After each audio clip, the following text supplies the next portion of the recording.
নির্দেশনায় শ্রী শুভাশিস ঘোষ ঠাকুর, স্বরাঙ্কনে অঞ্জনা দাস, শোভা কুণ্ডু ও আমি রূপা চক্রবর্তী। নাটক পীর বদরের প্ল্যানচেট।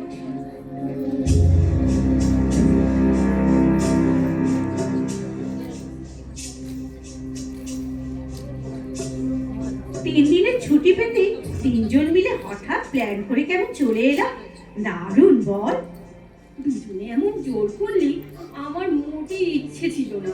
সেই কবে থেকে অশুভ বাড়িটা পরিত্যক্ত হয়েই পড়ে আছে। যত অন্ধবিশ্বাস আর কুসংস্কার। বাড়িটায় অশুভ ছায়া আছে জানলিটা কিভাবে? কবরখানার ঠিক পাশে বলেই বাড়িটা ভূতেদের জগৎদখল নাকি? মেনে নিতে হবে নাকি? যত সব ভুল হয়ে গেল একটাই। ইলেকট্রিক কানেকশনটা যে থাকবে না তা তো জানা কথাই, অথচ আনা হয়েছে ওই দুটো সরু মোম। সন্ধে হয়ে আসছে, দিনের আলোটা কমছেই মশার উপদ্রব। মশার ধূপটা জ্বালিয়ে দে তো কাকুলি। জ্বালাচ্ছি। শোন, মোম, দেশলাই আর খাবার প্যাকেট সব এখানেই রাখলাম। জলের বোতলটা একটু দে তোরে নিয়ে। এই নে, আগে মাদুরটা পাতি। ওই করে রাখা টেবিলটা কি অদ্ভুত রে ফারজানা। আরে, 3 ঠেঙো টেবিল।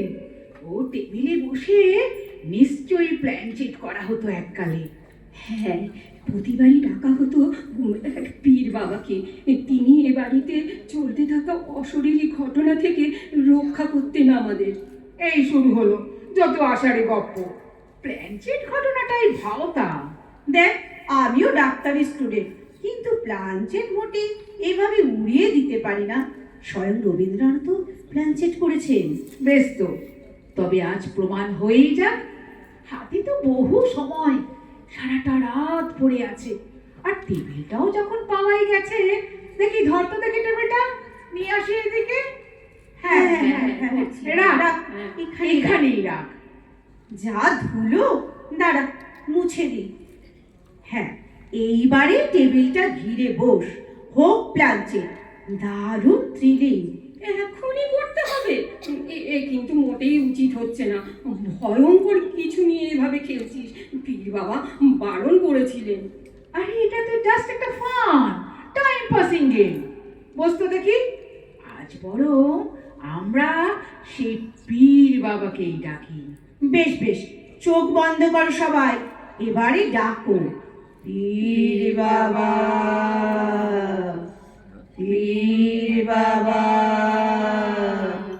পীর। কি একটা হচ্ছে বলতো? টেবিলটা যেন কেমন নড়ে উঠলো। বাইরে হঠাৎই তুমুল ঝড়, তাই হয়তো। বারণ শুনলি না? কেন এলি এখানে? ঠিক করিসনি। আরে, এই কোন ঘরে কথা বলছে ফরজানা? শরীরটা যেন কাঁপছে। ফরজানা, এই ফরজানা। আহ, কে ফারজানা?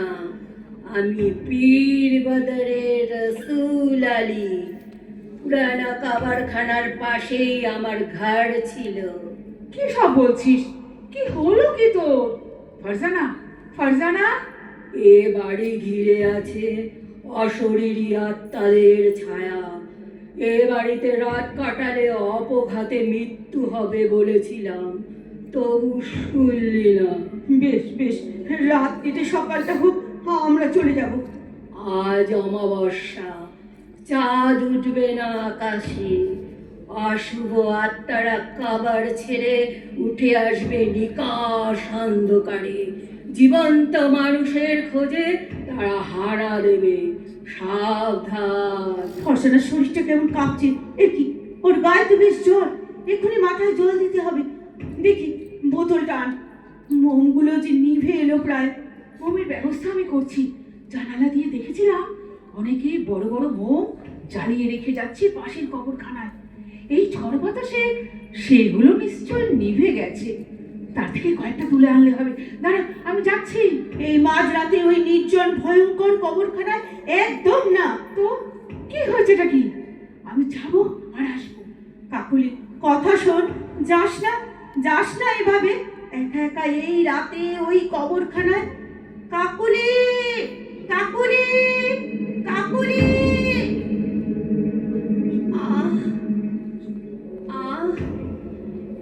হয়েছিল আমার? খুব দুর্বল লাগছে। কাকলি কই? যাক, তোর জ্ঞানটা ফিরেছে। কাকুলি জোর করে গেল পাশের কবরখানায় কয়েকটা মোম নিয়ে আসতে। কি বলছিস তুই? এই ঘুটঘুটে অন্ধকারে একা একা ওই অভিশপ্ত কবরখানায়? যা ডেসপারেট, জানিসই তো, কোনো কথা কি শোনে? অমাবস্যার রাতে এই কবরস্থানে যে যায় সে আর ফিরে আসে না রে রিনি। কেন কেন যেতে দিলি ওকে? ওই তো শিল্পী পায়ের শব্দ। কাকুলি ফিরে এলো মনে হয়। কে? কাকুলি? আমি এই রে 3-4টে বোম আর এই টর্চটা। জামা কাপড়ে এত জল কাদা, মাথায় কপালে এত রক্তের ছাপ, কি হয়েছে তোর? কিছু না, বাইরে ঝড় বৃষ্টির দাপট পড়ে গিয়েছিলাম।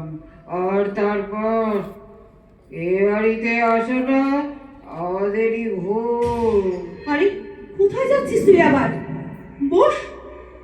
দরজাটা বন্ধ রাখ, মোমগুলো সব জ্বালিয়ে দে, ওই টেবিলটাকে আর ছুঁয়েও দেখিস না।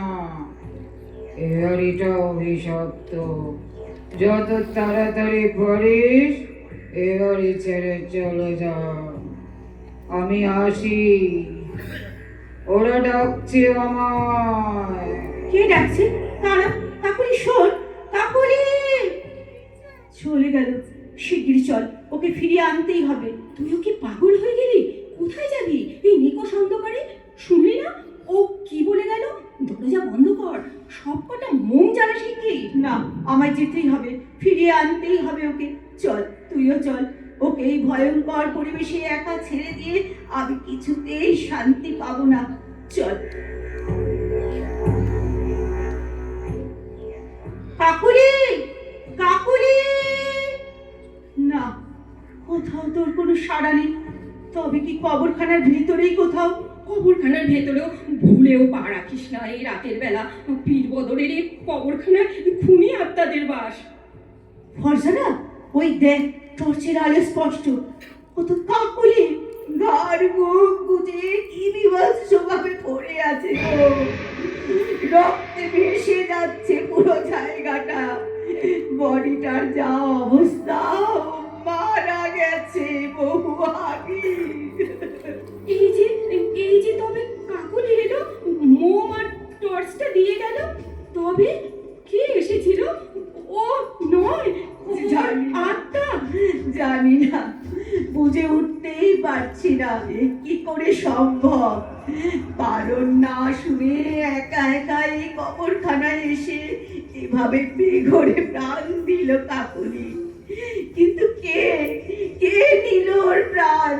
কে ঘাটটা ভেঙে ওকে মেরে ফেললো এভাবে? ও এসে কি বলেছিল মনে আছে? যত তাড়াতাড়ি সম্ভব যেন আমরা এ বাড়ি ছেড়ে চলে যাই। চল, থানাটা ওইদিকে চল, আগে গিয়ে পুরো ঘটনাটা পুলিশকে জানাই। চল, কিন্তু এসেছিলাম 3 জন আর ফিরবো 2 জন।